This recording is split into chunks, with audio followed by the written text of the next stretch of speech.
What's up, YouTube? Troy Devlin here, integrative nutrition health coach specializing in weight loss. I thank you so much for watching.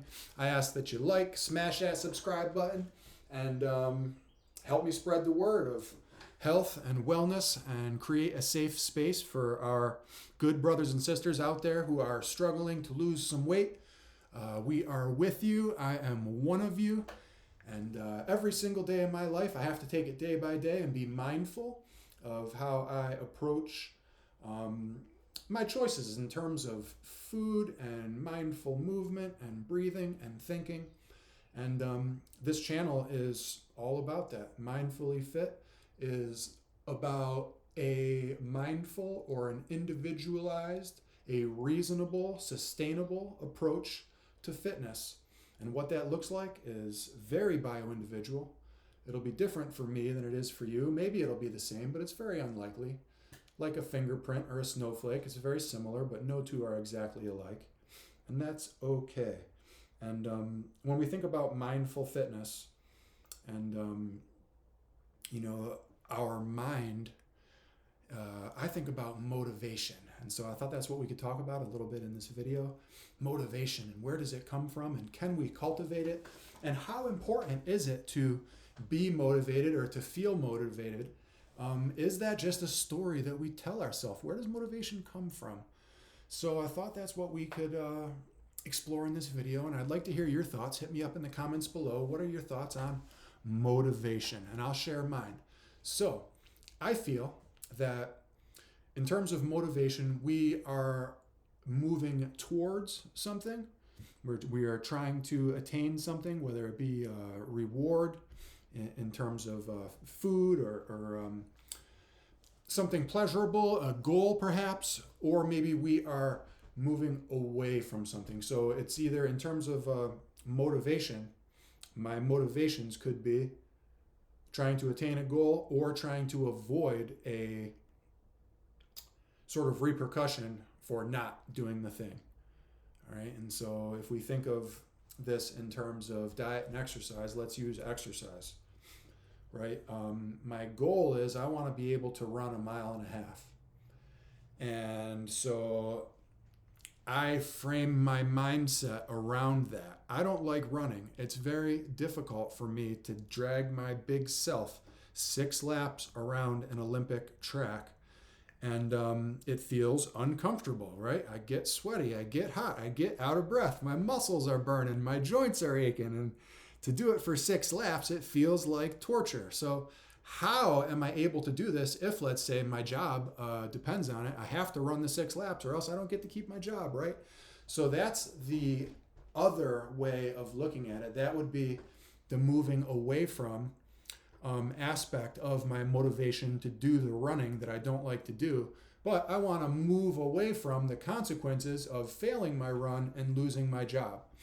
So again, exploring motivation, we could think of it as a moving towards a goal. Like my goal is I want to crush these 6 laps in this amount of time versus I have to run these 6 laps because if I don't do it in this amount of time, I'm going to lose my job.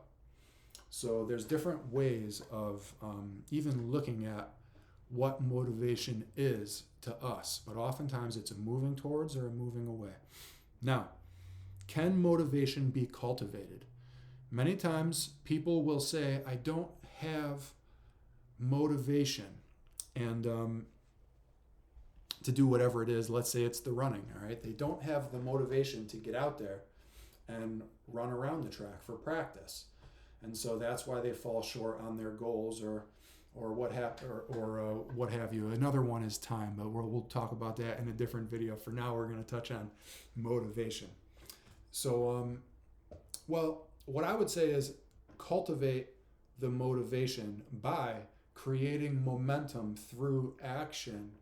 And don't wait for the motivation because it can be very elusive. And what I mean by cultivate the motivation by just doing the thing when you don't want to do it and making it a habit.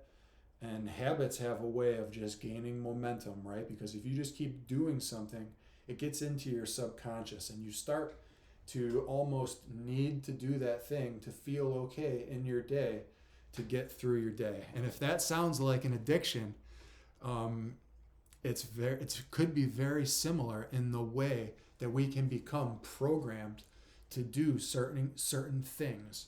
All right, so just imagine programming yourself to do a good thing, right? You can do this. It's kind of what I'm trying to do here as your coach. So imagine this. You don't want to go work out, or you don't want to go run around the track to practice. You don't want to do that because it doesn't feel good. But for either one of those two motivations, either moving towards your goal or avoiding the consequences, you are going to force yourself to do this thing that you don't like this time, right? You just tell yourself, hey, you know what, body? Guess what? I know you don't want to do this, but I'm going to make you do it because you're not in charge. I'm in charge. And you just force yourself to do it. And you make it part of your routine. And it's very important that you do this, but just bear with me here, okay? Force yourself to do it on the times that there is no motivation. There's not always going to be the motivation or the perfect circumstances, guys. I got to be honest with you. I love life. And when I wake up in the morning, the first thing that I do is I say, thank you. And I'm so thankful. But I feel like crap, okay?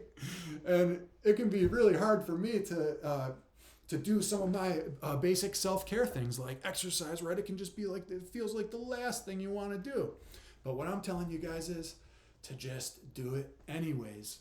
Make it be part of your routine. Make it so that if you don't do it, you don't feel right because it feels like something is missing. And that's the point that I want you to get to. That's the point that most people who are successful in this, that's where most of those people are. I talk to those people every single day. I've talked to thousands of those people, very, very fit people. And they all operate on a very, very similarly. And that's one of the things. Okay, that's one of the things right there that they do. So in order for you to be that person, be that way. And I would never tell you how to think. You can look at things however you want to look at them. But maybe just keep in mind that there are different ways of looking at the same thing. There's different ways of looking at the same thing in terms of motivation, right? There have been so many times, I'll share my experience where I've waited for the motivation to come. And I've tried to drink energy drinks, and I've tried to watch, it would be like CrossFit motivation. I'll watch CrossFit motivation on YouTube, right? And I'll watch these incredible athletes to try to get motivated.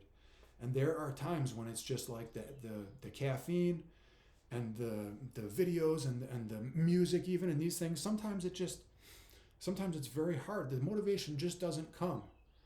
And so in those times, you got to dig deep. You got to just push yourself through and know that you're going to feel better having done the thing, having run those laps, having gotten in that workout. You're going to feel better having done that.